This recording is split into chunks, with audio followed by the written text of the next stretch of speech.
Los carbohidratos, glúcidos o azúcares son moléculas compuestas por carbono, hidrógeno y oxígeno. Su fórmula general es CnH2ON, de aquí su nombre, hidratos de carbono o carbohidratos. En sus estructuras encontramos muchos grupos hidroxilos y un grupo carbonilo, por eso son polihidroxialdehídos o polihidroxicetonas. Pueden formar grandes polímeros.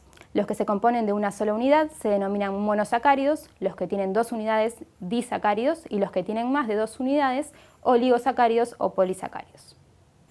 Las funciones de los carbohidratos están asociadas generalmente a la reserva energética. Existen grandes polímeros como el almidón y el glucógeno que funcionan de reserva energética en vegetales y animales. Otras funciones asociadas son funciones estructurales. El polímero más conocido con una función de este tipo es la celulosa. Los monosacáridos, las pequeñas subunidades que componen a los carbohidratos, están formados generalmente de 3 a 7 átomos de carbono. Pueden tener una estructura abierta o formar anillos formando estructuras cerradas. Como vemos en las imágenes, los más frecuentes tienen 6 carbonos y 5 carbonos. Ejemplos de estos son la glucosa, la fructuosa y la ribosa.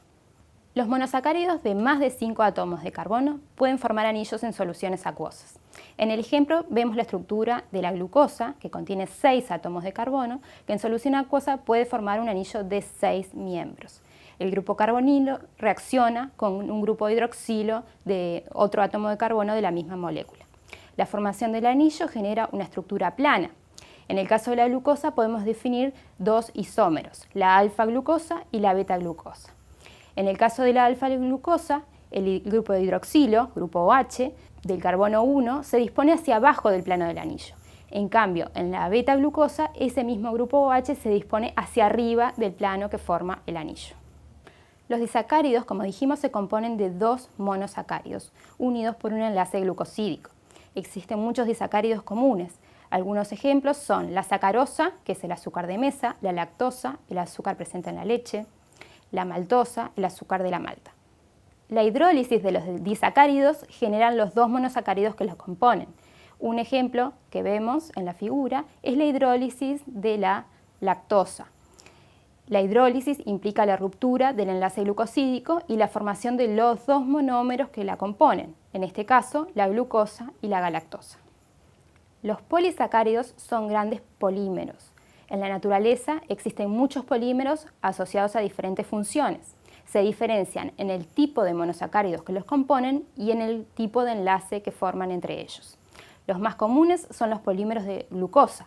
Encontramos varios con diferentes funciones. El almidón y el glucógeno son polímeros de reserva en vegetales y en animales. En cambio, la celulosa tiene una función estructural. La encontramos formando parte de las paredes celulares de los vegetales. El glucógeno es el polímero de reserva de los animales. Los encontramos en los tejidos hepáticos y en el muscular. Es la forma que tienen los animales de almacenar glucosa. Por lo tanto, es un polímero compuesto por unidades de alfa-glucosa que se enlazan entre sí por enlaces glucosídicos alfa-1,4. Pueden existir ramificaciones que tienen enlaces alfa-1,6. Esto significa que van desde el carbono 1 de un monómero hasta el carbono 4 del siguiente o del carbono 1 del primer monómero al carbono 6 del segundo. El almidón es el polímero de reserva de los vegetales. Se pueden formar gránulos de almidón en los organelos especializados llamados amiloplastos. Se compone de 2 polímeros diferentes, la amilosa y la amilopectina. Ambos se diferencian en el tipo de enlace que encontramos en las unidades de glucosa. La amilosa es un polímero básicamente lineal, donde los enlaces glucosídicos son alfa-1,4. La amilopectina, en cambio, contiene enlaces alfa-1,4 y alfa-1,6 en las ramificaciones.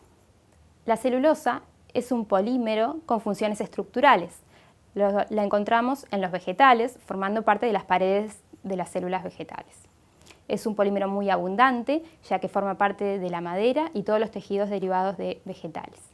Está formado por unidades de glucosa de la conformación beta, que forman enlaces beta-1,4. Esta celulosa se arregla en fibrillas de celulosa que componen a la pared. Muy pocos organismos pueden digerir este tipo de polímeros. Existen algunos microorganismos capaces de digerir los enlaces beta-1,4 de la glucosa que viven en el aparato digestivo de muchos rumiantes. La celulosa forma parte de las paredes de las células vegetales. Estas paredes no solo están compuestas por celulosa, sino que otras moléculas forman parte de ella y tiene una estructura compleja. Es la que le otorga resistencia y protección a las células vegetales. Está por fuera de la membrana plasmática y se compone por 3 capas. La pared primaria está adyacente a la membrana plasmática y se compone por microfibras de celulosa, hemicelulosa y algunas proteínas como las pectinas. En algunos casos existe una pared secundaria, frecuentemente en las plantas que generan leña o madera. Y por último encontramos la laminilla media, que es la que separa las diferentes células de los vegetales.